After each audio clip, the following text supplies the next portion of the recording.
as I kind of, it stepped into the lavatory. So now it wasn't blocking the doorway if I could just get around to the other side of it. So as I was passing it, I kind of like peeked into the face hole. Face hole. Face hole. And I saw like what you would call hospital kind of like tubes, like one of those breathing in his things. face. And some tubes with some kind of liquid kind of going through them. And Is this a creature? Well, I stopped when I got on the other side of it, and I thought to myself, do I really want to know what this is? And the answer was no. Since I could escape, I chose to escape rather than figure out what this was. And I didn't get any lower Than B5? than B5. And B7 is where the CIA was. Right. So I went the other way. I decided to start at the top of the building and work my way down. And I got down to the 44th floor. And I was thinking that in 1944, my father was in France, in September, having landed in June. And I was feeling real patriotic that day. And I was looking for terrorists. And I saw this office called the Al-Qaeda Trading Company. Really? In the World Trade Center? Uh-huh. Fuck. And I said, that sounds like an Arab name. Are you hearing this? And I'm I recording it. What looked were you in. doing? Sorry, I don't mean to interrupt, but what were you doing for the, I was a steward at the Market Bar and Dining Room. Okay. I was in charge of inventory and ordering, Okay. quality control. So then you would just, like, on time, you would go... This is what I was doing in my spare time. Okay, cool. When I wasn't working, I was investigating the curious. building. I was on the case. So I looked into the office, and I saw a normal reception room. And beyond the reception room, I saw a door that led to a small theater that had a sloped floor and theater-style seats, with the folding cushions and the whole bit. And I thought, well, how odd, a movie theater in the World Trade Center. And I went in to take a look at it. I'm blind. And they had a projection screen. And on the projection screen in red, so that when the projector was on you wouldn't see it, was a man with a Palestinian headdress on and holding an AK-47, the universal weapon of choice of terrorists. And Russians. And I said, this man is a terrorist. And I looked down at the bottom of the screen, and it said Al-Qaeda on the bottom of the screen. Right about that moment, I realized that I wasn't alone. And there was a guy in the room, and he was real big and muscular, and he was determined to beat me up and wrestle me to the floor, which he did. While I protested that I was an employee of the building, and, I wasn't breaking in, I wasn't stealing anything. And he just kept on saying, you're FBI. You're FBI. And after he said that a couple of times, I told him, no, I'm CIA. I'm CIA. And he said, same thing. And he whipped out a cell phone. And back then, nobody had cell phones. What was this? Nobody had flip cell phones. Back then, a cell phone was this thing you carried in a briefcase. I lived here then. Antenna on it, Yeah. and this guy pulled out a Star Trek communicator. No. So I was really scared. And he would not let me up, and he was calling his friends, and he told them to come right over right away, that he had an FBI guy, and they were going to have to deal with me.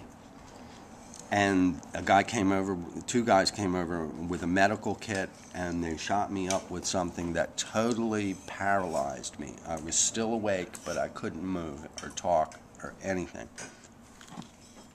And they got me out of the building past the guards by saying that I was drunk, that I was their friend and I was drunk, and they were taking me home.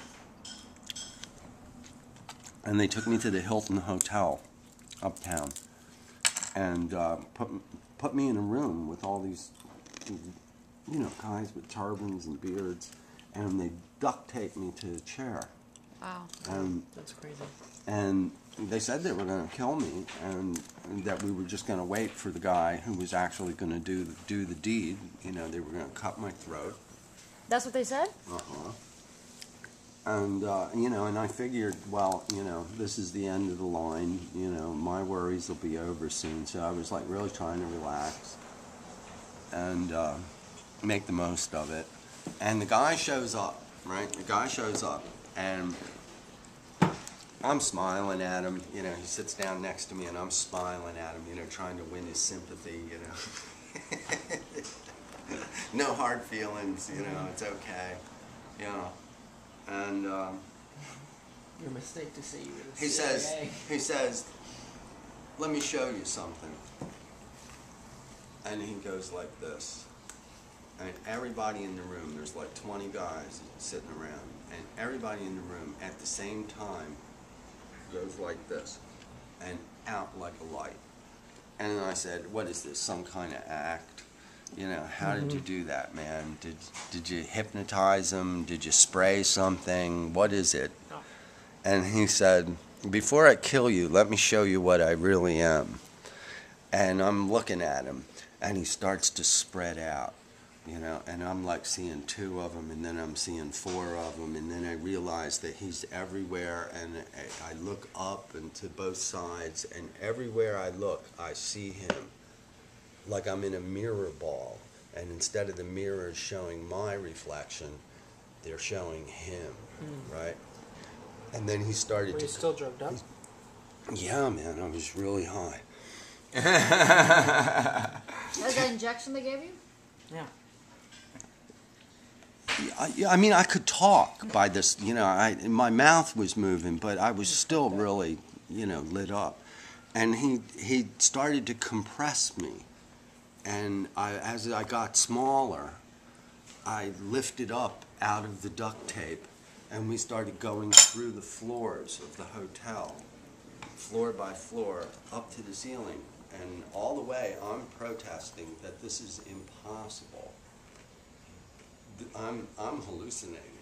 And he's telling me, no, this is really happening, and I'm taking you to the future because I want to show you something.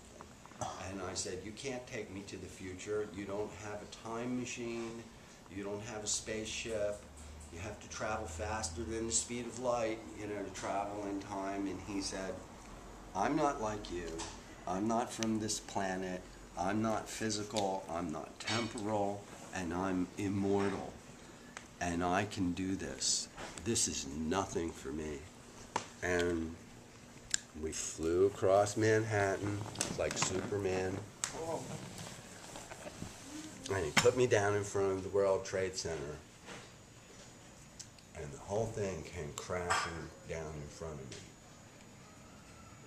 Then I was several blocks away, walking down what seemed like a deserted street, and I was wondering where everybody was. And a man opened a door to a coffee shop and said, get in here, you asshole, and grabbed me and pulled me inside and shut the door just as a huge wall of dust and debris, looked like chocolate milk, came and filled the street. And I walked to the back, and everybody was watching the television crying, and they were saying, how can this happen? I can't believe This that was in could happen." 1976. Say that again. 77. 77, right? September of 77. This was later. What are you making, girl? Then I heard the voice again, and he said, I'm not finished with you. and I'm inside the building, and I'm listening to this roar coming down before I'm smashed flat and totally atomized. Now I'm really shook up, and I said, I've had enough. And he said, one more point of view, and he put me on top of the building, okay?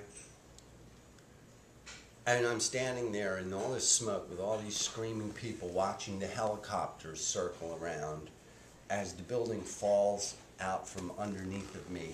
And I'm like on this little chunk of roof trying to surf my way down as the building collapses. Then I'm on the West Side Highway, and I'm thinking, it's September, and there's snow on the ground. How is this possible? And I picked up a handful of the snow, and it was hot. And I said, this isn't fucking snow. This is ashes. And that looks like a piece of somebody's tooth and some sweater. And I started running. And as I ran up the West Side Highway, I was noticing that all the cars looked like the car of the future. You know, like, you know, some stylish dream, you know, and not like the cars I was familiar with. And every few blocks that I went, the cars were like changing and becoming more like the cars of the late 70s. Until when I finally got to 83rd Street, everything was back to normal. My roommate was coming out to go to work. He said, where have you been for the last 3 days? I was worried sick about you. Can't you call? And I told him what happened. He said, do you have any bumps on your head? And I said, yeah, I got a lot of them. They really beat the hell out of me. And he said, somebody knocked you unconscious and you dreamed all this. Why don't you go to sleep and you'll feel better when you wake up? Okay, so I go and I go to sleep. I wake up at night. I smoked my last 2 cigarettes and realized that I need way more cigarettes. Okay, so I go downstairs and I can see the World Trade Center, you know, and I'm thinking, what a relief, it's still there. Everything's all right. I take about 5 steps. A limousine comes to screeching halt next to me, you know, with black windows. 5 guys with beards get out and grab a hold of me, to which I say, oh no, not you guys again. I just got away from you guys. And they said, we're not those guys, we're the other guys. And I'm like, and they put me in the back of the car and we drive away, and I said, who the fuck are you? And they said, we're the Isrealies, and we watch everything they do, and we know that you're a traitor. And I said,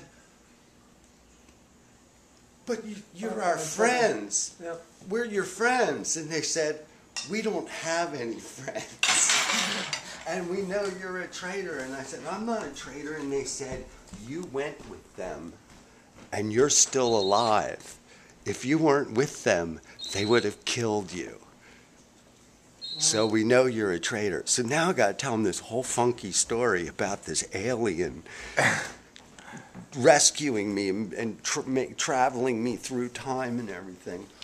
And I thought you were completely crazy. no, well, yeah, they bitch slapped the hell out of me. They kept me in a bathroom for like 5 days. Did they feed you? Threatening they wouldn't let me sleep, they wouldn't give me anything to eat, and they mercilessly interrogated me and made me tell them everything that had ever happened to me over and over again.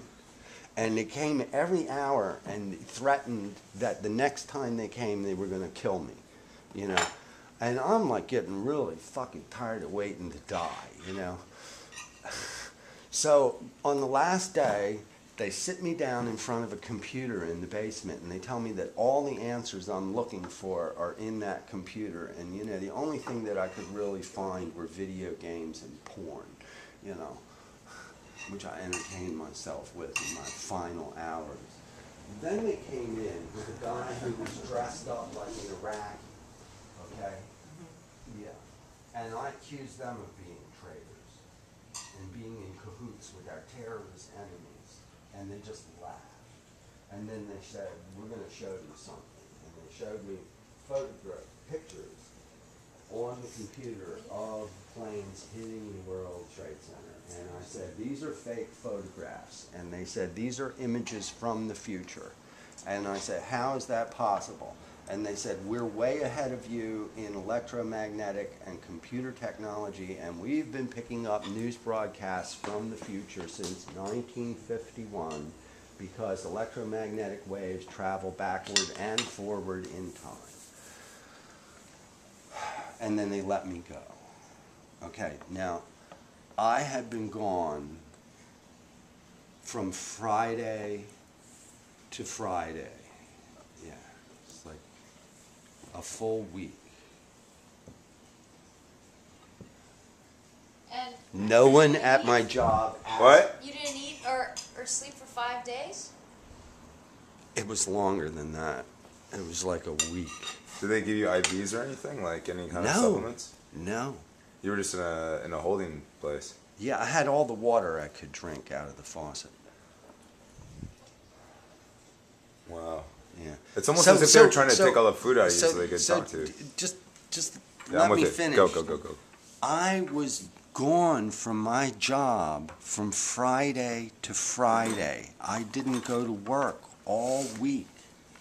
No one asked me where I had been. Oh my God. No one asked me any questions. And I got paid for the whole week that I wasn't there. I had to punch in. Yeah. And it was like the lost week out of my life. And it totally changed me, you know. Did you ever write about this? No, I just tell people.